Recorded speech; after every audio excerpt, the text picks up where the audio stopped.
Nobody can complain about that. Whatever it is, it doesn't even matter what it is. If they charge us 25 or... What if a single political move destroys decades of industrial cooperation between two countries? What if a country considered a reliable ally suddenly turns to another continent, leaving its old partner with empty warehouses, frozen projects, and rising prices? 20% or 10% or 2% or 200%, then that's what we're charging them. This is happening right now. Right now, Canada is slowly but surely pulling a vital resource out of American hands and handing it over to Europe. And so I don't know why people get upset about that, because there's nothing more fair than that. And the consequences are already being felt in American factories, construction companies, the energy sector, and even the defense industry. $18 billion. That is how much Canada used to supply to the US in aluminum every year, almost 80% of its total exports. But in 2024 to 2025, the flow began to change direction. Instead of Detroit and Chicago, it is now Hamburg, Rotterdam, and Copenhagen. The US and Canada kind of backed down on some of the stuff that they were considering on Tuesday. And this is not a temporary phenomenon, but a new economic reality. Why? Because Europe pays more for green aluminum. Because the European Union is launching BAM, a carbon tax system that punishes dirty production and encourages environmentally friendly raw materials. It's a great question, Matt, and Canada is trying to figure out the answer. One of the things we need to understand about tariffs, however, is that they're not just an economic weapon. And Canadian aluminum is the cleanest in the world. It is produced almost entirely at hydroelectric power plants, with CO2 emissions 7 times lower than most competitors. Donald Trump has introduced a global tariff, so a tax on imports of steel and aluminium into the US. So that affects every country that has a steel industry that exports, which includes the UK. Meanwhile, despite its geographical and historical proximity, the US continues to play tariff roulette. First, there was a 10% tariff in 2018. Then it was lifted. Then it was reinstated. And now, in 2025, an increase is being discussed. For Canada, this is no longer business, it is a risk. And for the US, it is the beginning of the loss of a strategic advantage. Well, it looks like it is. In fact, of course, if you look back at what the US has been doing for quite some time, they have been becoming more and more protectionist, and in different presidents as well. So it's not just Trump, although now it has accelerated. The consequences are already knocking on the door. Ford and GM are counting their losses. Boeing is recalculating the cost of its aircraft. American construction projects are receiving new estimates with millions of dollars and cost overruns. And this is only the beginning. Because the question now is broader. If Canada can turn around aluminum, can it do the same with oil? With uranium? Well, yes, I don't think the deal is particularly good for the EU. I mean, they've ended up having now tariffs which are considerably higher than was the case before. So if you look at the average, about 15%, it was 2% or 2.5%. The tariffs that existed before in terms of EU exports into the US. So they certainly have ended up in a worse position with a lot of uncertainty. With rare earth minerals on which American electric cars, rockets, and data centers depend, America is losing more than just a supplier. It is losing leverage, and with it, control over the supply chains on which everything from smartphones to fifth-generation fighter jets is built. And you hear it anecdotally, either Canadians staying in Canada for vacation or going to somewhere else like Europe. Canada is playing the long game, and the US doesn't even seem to have gotten off the ground. Why is this happening now? Who stands to gain from this reversal? And is the US really at risk of losing key resources in the coming years? Let's break it down step by step right now. And actually, the response on the markets has not been as severe as many people had predicted. After the initial kind of, calamitous falls of the stock markets and the rise in the bond markets, things seem to have calmed down, and now the stock market in the US certainly is booming. Canada has unexpectedly shifted its export focus, causing alarm in Washington. Nearly $18 billion worth of Canadian aluminum, which for decades has steadily flowed into American industry, is now heading to Europe. This shift began quietly in early 2024, but by mid-2025 it had become systemic. Routes have changed. Instead of trains to Illinois and Michigan, container ships are now heading to Hamburg and Rotterdam. While the US continued to view tariffs as a tool for pressure and political bargaining, Canada struck back quietly, and without fanfare a soft but strategically calculated move. It began to capture the future of the aluminum market and to do so with the support of Europe. With Trump, he did quite a lot in his first term, and he's doing a lot more now, and that's a real problem for everybody.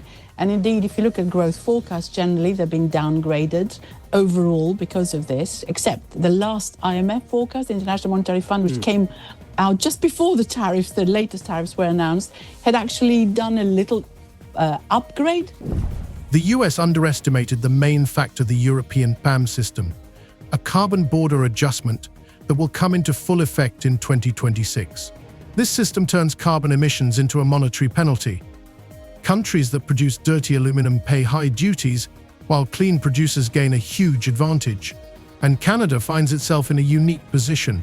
Its aluminum plants in British Columbia, Quebec, and the Yukon almost entirely powered by hydroelectricity.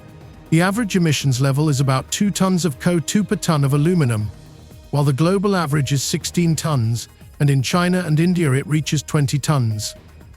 This green bonus gives Canada an economic advantage of $150 to $200 per ton of aluminum shipped to Europe.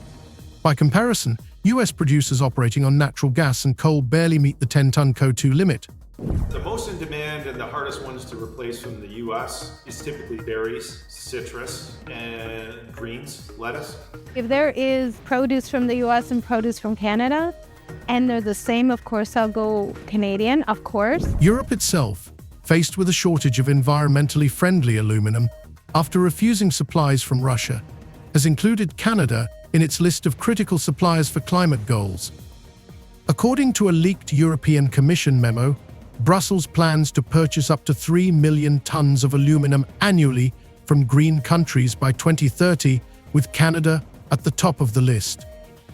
Moreover, in May 2025, a confidential framework agreement was signed between the Aluminium Alliance of Canada and the European Aluminium Consortium for $14.6 billion. These supplies cement Canada's position as a major player in the European market for the next 10 years. So we're in our wine section now. Our wine business, roughly 35–40% of our red wine sales is California cabs and blends. So that's $60,000 a week in sales that are just gone. They've evaporated from the United States. We're replacing it, and we're replacing it with import wines from France, from South Africa, from Australia, from New Zealand. Washington was left in disarray. For American manufacturers, this means higher raw material prices, supply instability, and political risk. Over the past 12 months, the aluminum index on the Chicago Mercantile Exchange has risen by 17%, and in July 2025, Ford officially announced a review of its production plan due to unpredictable supplies of primary aluminum. General Motors went further, mentioning in its internal documents a transition to recycled aluminum, which has a higher cost but is less dependent on external sources. However, recycled aluminum is only a solution for household appliances and packaging, but not for aviation, automobiles, and bridges, which require high-strength alloys. All this was made possible by mistakes made by the US itself. In 2018, the Trump administration imposed 10% tariffs on aluminum, including products from Canada, under the pretext of a threat to national security. Canada responded with mirror measures, but only for a short time. In 2020, the US returned to its tariff policy. And in 2025, despite attempts at diplomatic negotiations, Washington began discussing a new increase in duties to 15%, citing the need to restart the American metallurgical industry. Which still hasn't quite been decided. Conflicting information coming from the US and the EU as to where we have landed on that, and there could be higher rates at some point. Steel and aluminium, not quite sorted out, because the requirement is also that one doesn't use imports of material, if you like, from China to be exempt, etc., etc. The reality, however, tells a different story. Over the past 10 years, primary aluminum production in the US has fallen from 2.1 to 1.7 million tons. Electricity, a key component of aluminum production costs, rose by 24% in some states in 2024 alone. Environmental requirements and protests against industrial emissions have halted the construction of new smelting facilities in Arkansas, Louisiana, and Nevada. As a result, the US has become increasingly dependent on imports and primarily from Canada, which supplied almost half of US aluminum imports. Now this dependence is turning into vulnerability. Europe offers Canada not only a market but also political stability, clear environmental standards, and investment. In April 2025, Denmark invested €500 million in expanding the aluminum terminal in the port of Aarhus exclusively for receiving Canadian metal. Germany announced the launch of the Klimastal 2030 program, which provides tax breaks for products made from aluminum with a low carbon footprint. All of this is a trap that the US seems to have fallen into willingly. And this is just the tip of the iceberg. Canada has opened a special trade mission in Brussels for green materials, which in 6 months has signed 27 memoranda with European companies. This mission now directly coordinates logistics, certification, and customs issues. In effect, it is an economic embassy for aluminum. While the US is trying to play the old game of tariffs and ultimatums, Canada is building new chains sustainable, predictable, and profitable. American politicians, obsessed with domestic election rhetoric, seem not to have noticed that they have lost one of their key pillars, a stable and reliable supply channel for strategic metals. If this trend continues, by 2027 the share of US exports of aluminum from Canada could fall to 60%, and by 2030 to 50%, and then it will be impossible to regain this niche because by that time Europe will have signed long-term contracts, created infrastructure, and, most importantly, developed a political habit of buying from Canada rather than the US. America is slowly losing control and has not even begun to fight to regain it. The consequences of Canada's aluminum reversal began to affect the US faster than anyone expected. It is difficult to overestimate the extent of American industry's dependence on stable, cheap, and, most importantly, environmentally friendly supplies. And while political analysts argue about Ottawa's motives and trade representatives in Washington hold emergency briefings, American corporations are facing a harsh reality. Metal that was available 24/7 at a predictable price has now either skyrocketed in price or gone overseas. And with it, the competitive advantage that had been built into the very architecture of the American economy for decades has disappeared. Projects in the construction industry have already been put on hold. According to the Associated General Contractors of America, more than 1,200 projects worth between $10 million and $500 million are undergoing cost reviews. Some of these are major federal infrastructure programs, such as the modernization of bridges in Ohio and the construction of a new international terminal in Houston. According to internal documents from the U.S. Department of Transportation, which were leaked to journalists from the Capitol Ledger, the completion of 3 of the 7 priority projects could be delayed by 18 months due to the surge in aluminum prices alone. The reason is simple: structural aluminum now costs 32% more than a year ago, and contractors are demanding compensation. How is that affecting kind of these perceived American products like Coca-Cola or Lay's? Yeah, Coca-Cola and Lay's are great examples of global brands. They actually bottle Coke bottles in Canada, about an hour and 30 minutes north of here. Frito-Lay uses Canadian potatoes. There would have been no identification of where Frito-Lay products were made. Aluminum is not just a construction metal. It is the skeleton of aviation, the key to automotive manufacturing, and the foundation of modern engineering. Supply disruptions or price increases do not just slow down individual industries, they destabilize the technological ecosystem. Internal Lockheed Martin reports leaked to the press in July 2025 warn explicitly that new batches of F-35s could exceed the Pentagon's budget due to overspending on materials. The reports also state that certification of alternative aluminum alloys not produced in Canada takes up to 9 months, which could delay exports to Japan and Poland.